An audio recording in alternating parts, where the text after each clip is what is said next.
consequences if we do not do that. So that's something that we will be diving deeper here. But before we start, I want to thank Unirom for organizing this nice event, having the opportunity to be present and engage with many of you already, and then hopefully more towards the end of the session and on the breaks as well today.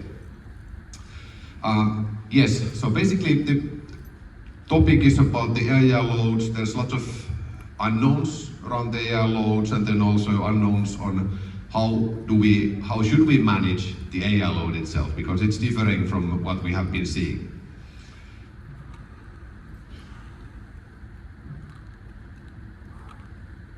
Let's see if we are getting this. Okay, yeah. So the AI load is changing the characteristics of data center. When we look back, the data center as a consumption point, it looked much different. When I joined the industry about 12 years back, we were talking about bit smaller data centers. Typical delivery was around 2 megawatts maybe, and that was the building block 10 years back. But now actually today, building block can be tens of megawatts. We have AI data center campuses that go over 100 megawatts as one deployment. So the scale of data centers, that has changed dramatically, and that's actually creating some new challenges for us. In addition to that, of course, JP quite nicely pointed out the development of the rack power densities. That means that there is also more heat to be guided out, and the air is not anymore a good method for that. So we need to have something new, and now we see lots of liquid cooling taking place in our data centers for that reason, that the power densities are increasing. And then fundamentally also the load is looking different. So the load profile, so we, in the kind of conventional data center applications, we see steady, nice load, which is good from the grid viewpoint.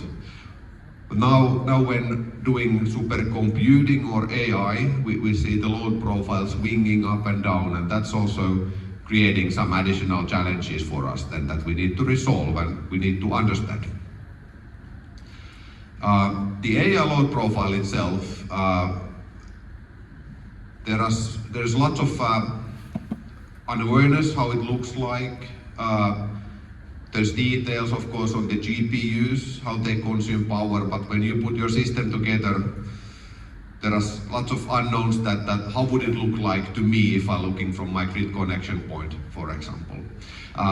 Eaton, we are doing lots of investigation around that topic, so we have data and cadence for collaboration with one of the GPU suppliers to understand better what's the existing solutions looking like, but then also where they are heading, how things are going to change. Towards that, we have done some simulation as well with our products. On top of that, we have collected, of course, intelligence from different sources. The blue line here is actually a combination of several different sources, how AI load is looking like in the data centers, and a kind of a simplification out of that. So the AI load profile, basically we can see very rapid jumps of power consumption when we start computing. So there will be this type of a big transient in the beginning that will be lowering a bit. We have a sequence that will last some tens or few hundred milliseconds, after which the load will drop slightly, and that stage will last from, let's say, a few seconds to some tens of seconds, and then again we drop down to lower consumption and idle basically. And this type of cycle will be then repeating constantly when we are doing computing.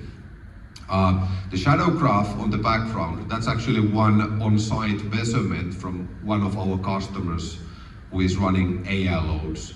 And from that we can see that in that particular case, the load is not maybe that dramatical than the theoretical model is showing us. So in our theoretical model and in our simulation, for example, for UPSs, we are assuming that the load is jumping rapidly from 20% to 100 and then slowly down. While as in here you can see that the idling is probably somewhere around 50% level, from which we then jump to the 100. And this is really, of course, depending on what type of computing you are doing, but then also what do you have in parallel to this type of volatile loads, how much cooling, etc. is behind the same distribution, or other type of steady loads like networking and so forth. The AI load and its difference to the conventional data center load is generating us some new challenges. So Ethan has been talking about 9 power problems earlier. The 9 power problems are really coming from the challenges that are coming from the grid to the chip that we need to resolve with our technology to make sure that the IT is running. But now actually, because of the nature of the AI, we have new problems that are actually coming from the load towards our distribution and towards our energy system even. And these new challenges can be summarized to the scale that we just touched on already. We have the power surges that we need to manage. We have then swinging of power, it goes up and down. And then also we may see some harmonics more in our loads. And one challenge also is the cyclicity that is having an impact to our equipment in the worst case if we are not designing the system right. So these are the new problems that we need to figure out the solutions. In case we don't do that, that may have some consequences that is limiting our success with building data centers. That can be because of the permitting, that can be because of the life cycle cost or reliability. So these new 5 power problems can be actually summarized to new challenges that we are going to see. For which reason we need to figure out solutions, how do we manage this? So the grid stability is one potential challenge. So now if you are building tens or hundreds of megawatts of data center capacity that's swinging up and down, and like JP correctly mentioned, so if the Israeli grid is about 15 gigawatts, if you start to have data centers having capacity about 100 megawatts, these swinging loads are becoming very relevant for power grid, and I'm sure that the transmission system operator will be having new challenges unless we manage this type of swinging. And in the worst case, if we cannot manage that, it can be that we cannot connect that large load to our energy system. The other thing is, of course, reliability and the safety. So what type of new considerations we need to have in that viewpoint, simply for that reason that the load is something different that we have been seeing. And additionally, there's the economical part. How do we do it?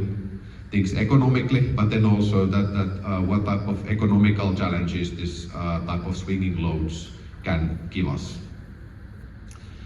If we first look on the grid stability challenge, so there is certainly challenges coming from this type of large loads that are swinging. That can impact the power balance in the grid. It can cause instability if you have the power swinging up and down. And then also, in the worst case, if loads are behaving in undesired way in grid fault conditions, they may even amplify the consequence of a fault. So there is lots of challenges that the transmission system operators are doing. I'll go soon to what they are actually starting to mandate. But then when we think about these large data center campuses that are having batteries in build, that can be an opportunity as well for the grid if you utilize this battery capacity in the right way. So we have lots of battery capacity or even on-site generation in these large data centers, and that can be used for providing grid stability services if we design the system right in the first place.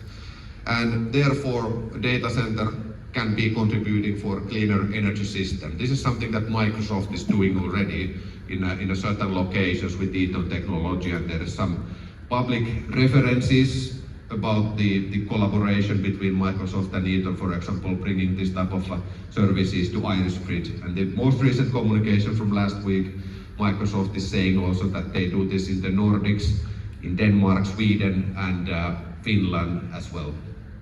So that's exactly why they want to provide flexibilities that they can contribute for the cleaner energy system. They have large data centers that can untap this opportunity. But now if you look from the grid reliability viewpoint, there is lots of new requirements coming for large data centers, just because the data center sizes are getting so big that they get very relevant for our power grids. And now, especially with smaller grids like Australia, Scandinavia, Ireland, UK, ERCOT in Texas, you see new requirements coming to address this challenge that the large data centers can create for our power grids. And these transmission system operators that have realized that the issues, and they are now setting up new requirements for data centers. And this is not voluntary, it will be mandatory if you want to be getting connection larger than a certain capacity. Reasoning behind this is of course this type of near-miss incidents. There has been time to time incidents in the grid that have almost collapsed the grid. But we have seen also incidents that have done that. I'm referring to incident, for example, in Spain, and we all know that what happened and what is the consequence. So for that reason, data centers needs to be also having certain type of functionality that they will not create these issues for our power grids. To address this, there are some new requirements coming, functional requirements for data centers as a load. For example, fault ride-through capability, meaning that the data center will not disconnect if there is a fault in the grid. It remains connected. The other thing is the active fault, post-fault active power recovery. That's a good example. So in the grid, if we have under voltage event, that means that we are losing some of the production from the system. What the data center is designed to do, that when there's an under voltage, the system goes on UPS, batteries, or on generators to keep the loads up and running. But now when the voltage gets back to normal level, that means that we are in the normal situation in terms of production. But if the loads are not consuming, the frequency shoots up. That's not desired. And that's why there's new requirements coming for data centers that when this the grid voltage is normalized, they need to be starting to consume as quick as possible to keep the balance between the production and consumption in the system. And for that reason, the transmission system operators are setting up new requirements for data centers for that. There is also more focus on the impact of power quality of the data centers. There is some new requirements to deliver certain type of data, for example, on the harmonics data centers are causing, and different type of more strong limits to power factor, for example, flickering, etc. And this is something that needs to be documented, that a data center needs to hand over to the grid company against the permission to connect.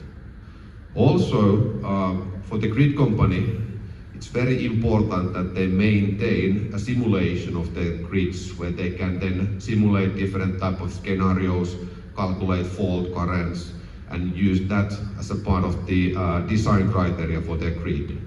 And now, since we are building data centers having capacity more than tens or hundreds of megawatts, these simulation models need to exist for data center as well. And the transmission system operators will be asking simulation models to be included to their power system simulation. And this is an additional new requirement that is coming. And how do we address all these points from Eaton side is that we have developed FRT, PFA, PR functionalities into our UPSs.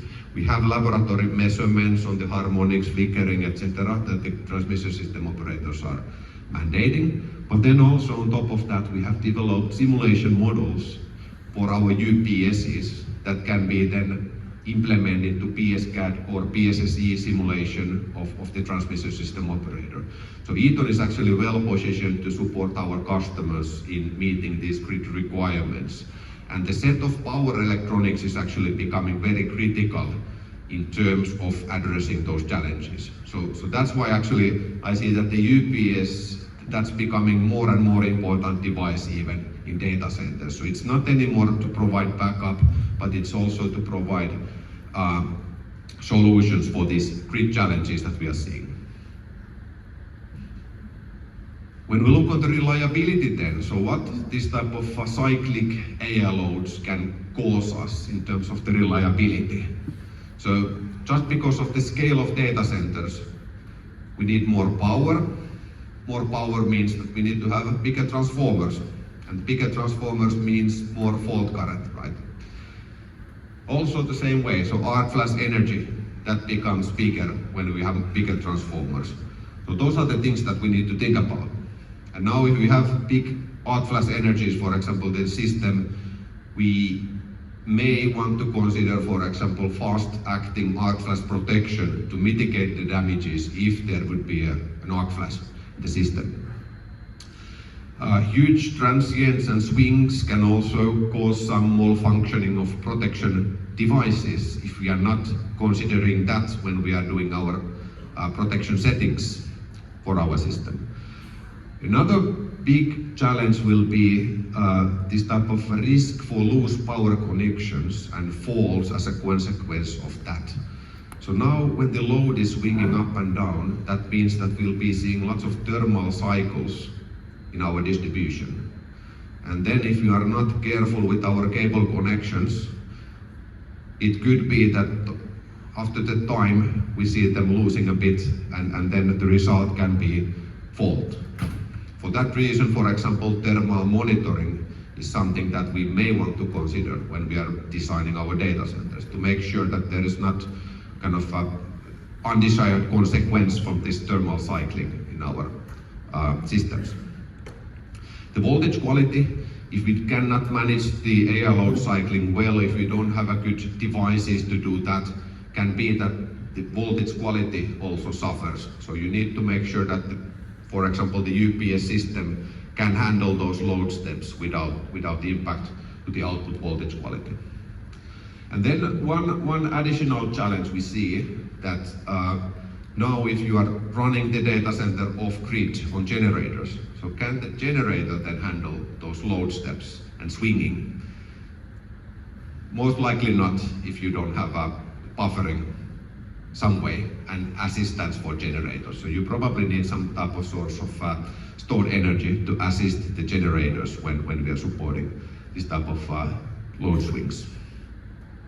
And all these points are very critical when we think about the reliable data center operation to be considered. Now, if we look on the economics viewpoint then, so what this means, these new challenges in terms of the economy. So first of all, the utility costs can arise if we don't manage the AI load well. So we can be seeing higher power distribution or transmission tariffs. So in many countries, the utility company is invoicing or determining the tariff according to the highest peak of consumption. So if we can shave the peaks away, we save money in our energy and distribution tariffs. We may see some undesired power factors as well, and you need to pay for that in the worst case as well. The cycling can have impact on equipment aging, for example, as well. So for the transformers, but then also for the UPS batteries, if you are not designing your system well. If UPS is having batteries designed only for backup purpose, it can be that the batteries will not tolerate this type of rapid cycling. So you need to be carefully designing the UPS battery and the behavioral of the UPS for these cases. You need to be making decisions, do you want UPS to assist from the battery or you don't want the UPS to assist from the battery. With Eaton, I'll go to that soon, but we have validated our UPSs that they can support the both basically. Additionally, there are some equipment investments that can be seen as an overhead, so we may need to leave some design margins, oversizing equipment if we are not careful, but then also filtering in addition to our existing power electronics. And then fourthly also we may see some increased losses like due to power factor and the harmonics in the system. So that's why we need to be considering different options to manage the AI loads. What we have in Eaton done recently is of course the kind of validating our equipment, especially the critical equipment from this viewpoint for the AI loads. And the challenge our customers are seeing that now if we introduce this type of 20 to 100% load steps to our equipment, will the output voltage remain good at the output of the UPS? And then also that if we don't want, can we run the UPS? Can UPS support the load steps without engaging the battery if we don't want to stress the battery?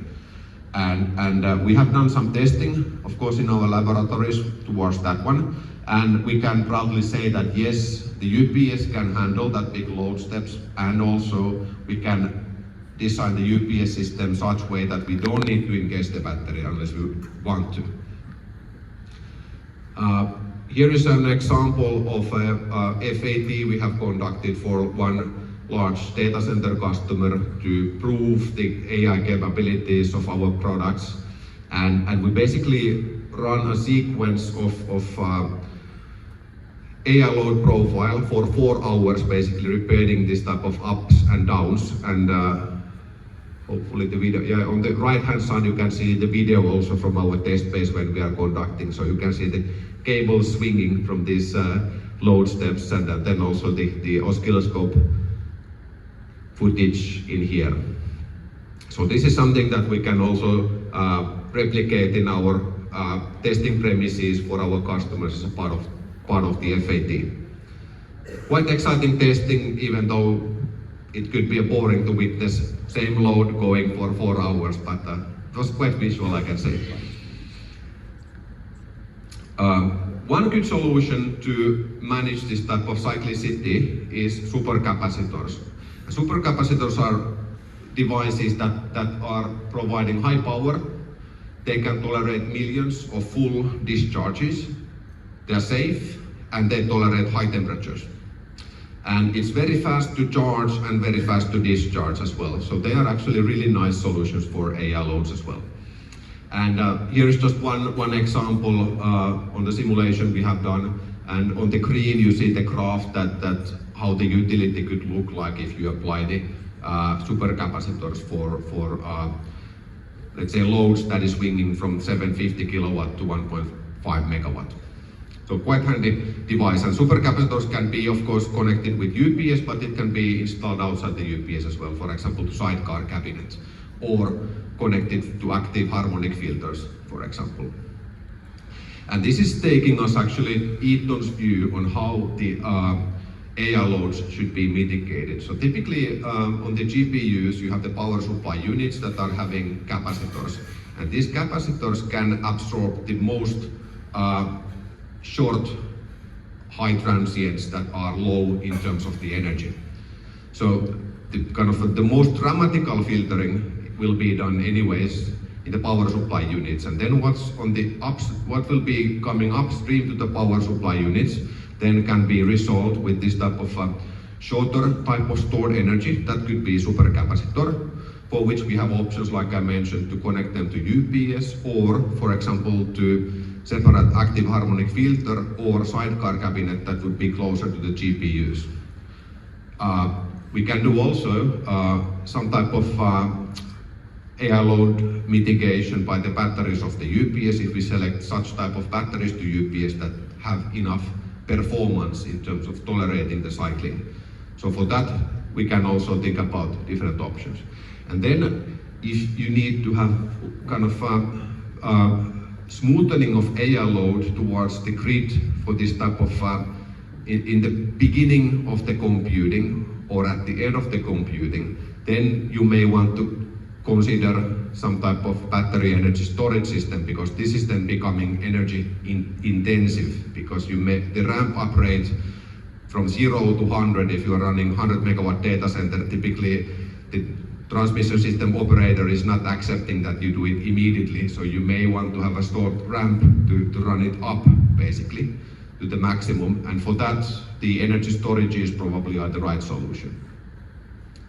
And the UPSs, I think they play an essential role in here because they can take care of this type of shorter buffering, but then also if we install the right type of battery, you could also consider UPS as a blend of backup and energy storage, and we can deliver, for example, UPS with 30-minute battery to assist with this ramp up. And now going to conclusion. So we have these three major challenges that we see ahead: grid stability, reliability or safety, and then the economical side of things. And what we are doing in Eaton actively, what we are investigating, what we are investing resources, is to develop these new grid interactivity features to meet the requirements from transmission system operators. And by implementing that, I would say that the data center mostly comply with these new requirements. We have technology platforms where this functionality can be delivered. We have different type of solutions that we can propose for AI load mitigation. And then also we are actively looking for different options for buffering this energy in terms of the source of stored energy, supercapacitors, different type of lithium-ion batteries, for example. And then of course the new battery technologies that may not be yet present in the market but could be in the future. So those are the three pillars that Eaton is investigating and focusing heavily in order to help our customers. Okay, with this I would like to thank for the opportunity and happy to engage more during the breaks if there's any questions. Thanks.